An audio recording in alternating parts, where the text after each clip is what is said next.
when when you see what's on the television, okay, and what we're constantly bombarded with, and what we're taught in school, okay, all the wrong thinking and all the bad thinking, and it is wrong thinking and bad thinking, you know, violence, and selfishness, and they had the thing that they have that one advertisement about UFC and Paramount, and that's wrong thinking, and it's wrong to be entertained by murder, okay? And it's wrong to over exaggerate your self importance through irrational, aggressive behaviors. It's wrong to hold necessities hostage through aggression and violence, selfishness. So all this wrong thinking, that doesn't help us maintain and obey the laws that sustain us through right thinking and right action and right expression and knowledge and communication. And so, this food's only $19.99. Have this box, go pick it up, deliver it. That's wrong thinking, right? We had food long before marketing and holding food hostage and this irrational advertising and all this insane and wrapping things in containers that are disposable and literally holding it hostage and stuff. All these things, the breakfast things right there, is that IHOP? Yeah. Those are things we all can make at home and enjoy home, you know, and get together and build homes for people to last and share memories that are generational, for thousands of years, that are meaningful, that are worth remembering, and, being in offices, being manipulated by people that are superficial and irrational and aggressive, and it's wrong. It's just wrong thinking, like Krishnamurti talked about back in 36 in Australia, when you look at life eternally, there truly will be work for all. And all the things that you talk about but grope for in vain, you will finally attain. World peace, a global unity movement of right thinking, intelligent people that understand right from wrong and good from bad, and truth from lie. Yeah. And all this advertising with cats and submarines and hot air balloons and stuff it's insane. Okay. And having to take drugs because your head hurts, because you're stressed, because of aggressiveness and pollution and just group psychosis that's just bad. Okay. It is wrong to train and train and train to beat the hell out of a human being for other people's entertainment. And like I've said many times, I think it's funny that I didn't train and train and train and train, and someone throws a knife at my leg and I can flip over a couch and land like a gazelle, okay, without training. It just was natural. As Mike's all, dude, that was the coolest thing I ever saw. Like, no, it wasn't. I'm getting yelled at. Now she's throwing a mug at us. Okay. But that comes from wrong thinking. Okay. Her getting angry at Mike because of his sarcasm and throwing a knife at him. Okay. And then me having to react to that right thinking, whoa, right? It's just a 18-year-old kid just trying to survive television and newsreels. Uh-huh. You have new skin every 27 days. I don't know if that's true or whatever and stuff. I know that it does have kind of like a process where, you have to like, um, we all work differently, and some people have better immune systems. Some people don't. It has to do with things that have affected you biologically and psychologically over tens of thousands, hundred thousands of years. Okay. But I do know when we're right thinking and we're doing things correctly, that it'll affect all of us and benefit all of us physiologically, mentally, and emotionally, radically and rapidly. And I look forward to that. And you don't need Sky Rizzy. You don't need Jardiance or Trulicity, or you don't need any of that crap. Okay. All you need is the love and the respect that you deserve from the beauty of your gift of life. Okay. And so I can't overemphasize. I was watching this stuff. I know it's the military, all the stuff that's happening right now with Donald Trump. Going and taking out all these drug things, getting peace deals in the Middle East, all these things to look like it's some kind of a biblical fulfillment of prophecy and stuff. Isn't it supposed to be like that the Antichrist is supposed to make it look like it's solving all our problems, all that stuff, but like a thief in the night, that the real Christ is kept quiet by the Antichrist, and isn't that what's supposed to be happening there? So, just kidding. I don't know. I do not read the book. I read it like once in Sierra Vista because they asked me to. The military asked me to. And when I read it, I got a little excited because I was a history major and going, oh, wow, this shit's already happened. We pre-disastered the house on like World According to Garp, right? So I was excited going, okay, Spanish influenza. So I went through and looked at all the things that were in there and said, okay, this is information being shared with somebody from my generation, okay, my time, with John in the cave in North Africa.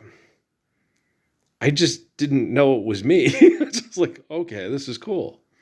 And then afterwards, it's like, well, of course you should think it's cool. It's you talking to John and you're like, John. But as far as corporations go and scientists go and egomaniacs that think religion is cult warfare and, just a charismatic cult leader, nah, it doesn't mean a damn thing to them, obviously, because we're still doing the stupid shit that they're doing, using it to mass manipulate and mass murder to feel powerful with manipulation, so it's insane. But, and no, there's not a corporation on the planet that reflects the beauty of religion, period. Okay, there's not. Okay. And there's not going to be, because once people reflect the beauty of the religion, it's not going to be because of corporations. It's going to be because it's the right thing to do. Carly Simon. You're with me now, and as long as I'm sure. I'm just being silly. I really do dig that song. It's a good song. Loving you's the right thing to do. Loving you's the right thing. Let's close now. That's the one I think I like the best. But what's the other one? Anticipation's good too. But they use that for a ketchup commercial, right? But it's a good song, right? These are the good old days, right? And You Belong to Me. That's a good one too. Yeah. But The Right Thing to Do is I think the one I enjoy the most. Favorite? Yeah, I don't know. I try not to have favorites. I just try to enjoy. You can't help it though sometimes. With Ella Fitzgerald, no, I don't really have a favorite. There's so many good songs. It's like, well, I like this one too.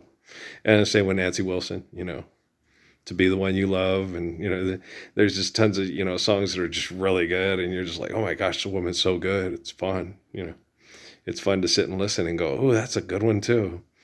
It's like a rediscovery. It's like presence that, it could have been yours at any time from the time you were a little kid and didn't end up getting under your tree or in your stocking until you were in your 50s, right? Nancy, Mom, it was when Mom passed away. Yeah. She went and bought that CD and she was listening to it. And then I was going through Mom's stuff and I was like, oh my gosh, this is wonderful, right? And she was in there listening to Joan Baez and Nancy Wilson and Dinah Washington. She's crying a lot. Well, she knew she was dying. Okay. Me, no. Uh, I'll die when I'm damn real good and ready to die. I don't let the medical industry give me a death sentence and then carry it out. Um, they're inadequate, they're inept, they're abusive, and they're quite insane. And the body can do amazing things when given the right conditions. And I've noticed that here recently because I was, Suzuki's not worried about me at all. He's just like, okay, you got this? Yeah, okay. He's been real good. He goes, this and that. And he goes, oh, okay. Because he kept always telling me. I think a lot of it was me because I was so concerned because the way I felt. Because it was horrific. I'm being abused and the results of it are horrific. And it's wrong and it hurts. And you just sit there and you go, you know for a fact you don't deserve to feel this way. You didn't self-medicate. You didn't cage fight. You didn't mountain climb. You didn't what's that? You didn't skydive. You didn't do. I didn't do stunts. I didn't Jackie Chan my head. I didn't beat other people up for your entertainment. And I could have done it real easy. So all the things that I have are things that happen by people that do drugs and alcohol to themselves because they're not happy with life and they try to hide from it through drugs and alcohol. And I didn't do that either. So there was a lot of circumstances for me to be very bitter, very angry, and have it, reflect in me into things that are quite schizophrenic, paranoid, and insane. And I don't. I sit there and I go, it's horrible, and I don't want it to happen to people anymore, and it's wrong. But what's most deplorable and disturbing and atrocious is when you explain it to people and they act like you're crazy. It's like, well, you go get your degree and get more money, and then be comfortable with your mutual funds, and then we'll take we'll diversify. We'll take half your money and we'll bury it in a jar in the backyard and then bet the rest on the critter that does his business at Ruidoso Downs before it goes in the chute there, huh? Fucking nut jobs. I'm surrounded by wackadoodles. The thing, we got to get horse racing. Why? You train animals to run real fast for people to make really money on it. Okay? It doesn't make any sense. Okay. And you get a lot of these people, I'm a Christian, and you're not a religious person. No. You're quite insane, and you don't even have a umbrella at a bus stop to see what she bought when she would shop. I think that umbrella led me to a vow. Don't you like that song? I like that song. Bus stop, please. So please share my umbrella. It's a good tune. All that summer we employed it, wind and rain and shine. Yeah, it's a good tune. Is that the Hollies? I think it is. Yeah, because I remember we had that CD. I played a lot, and the kids liked it. In Santa Fe, they liked what was the other one they liked? God, there was Jennifer Eccles. I love Jennifer Eccles, and I used to joke around because all the girls had a big crush on Natalie Parsons. I love Natalie Parsons. White chalk written on red brick. Because all the little boys at school in Santa Fe, in Sheridan, in Sierra Vista, all the little boys, why do stars, Amy used to say that about Noah. Noah's a sweetheart and he's funny. And he's a good kid, but I was telling her, no, I think it's the dark-eyed, I think your daughter's that one. Yeah, and she was. Yeah, everywhere we went, it was like, what? They were that way with old Ray Ray. Little Ray Ray, shenanigans. Yeah, Mark. You need to walk up to these boys, grab them by the testicles, squeeze real hard, tell them you can make them feel pain. I can't pull that off. Yes, you can. She's a good kid. Yeah. She's a good kid. She's been through horrible things. Same with her mother. And it was all to try to make me feel inadequate and look like a bad person. And it was very difficult. Yeah. But, I don't think Amy's a monster. I think the people that abused Amy are monsters, and she just survived it. And she's a tough kid. And her kids are good kids. They're tough kids. And the same with Patrick and his mother, you know. It was hard. Steffi had so much damage and so much abuse. And then the military just. And I told her before she came out, you know, I knew, you know, I said, I don't know if you can handle it. She said she could. And I trusted her. And she couldn't. It's not her fault. It's military. It's a military. They abuse people and abuse people and abuse people, and then think they can justify it by who they see as successful through the abuse and who remains successful through the abuse. They're quite insane. Don't share their umbrella, okay, at the bus stop. And don't go shopping and show people what you bought. No, just share care given accordance to need, built to last. Life's eternal grace is infinite. Still waters run deep, and there's a green pasture. There's a summer place. Okay, guys. Patrick's favorite, yeah. Oh, I love that too. I got Percy Faith's theme to a summer place on my MP3. Told Patrick that's what you like. It's theme to a summer place, Percy Faith's orchestra. Okay, I love you guys. I'm gonna go get me some sleep. I'll just keep working on the technology, and you can step up at any time. If you don't, when I fix it, you're welcome. Okay, peace out, man.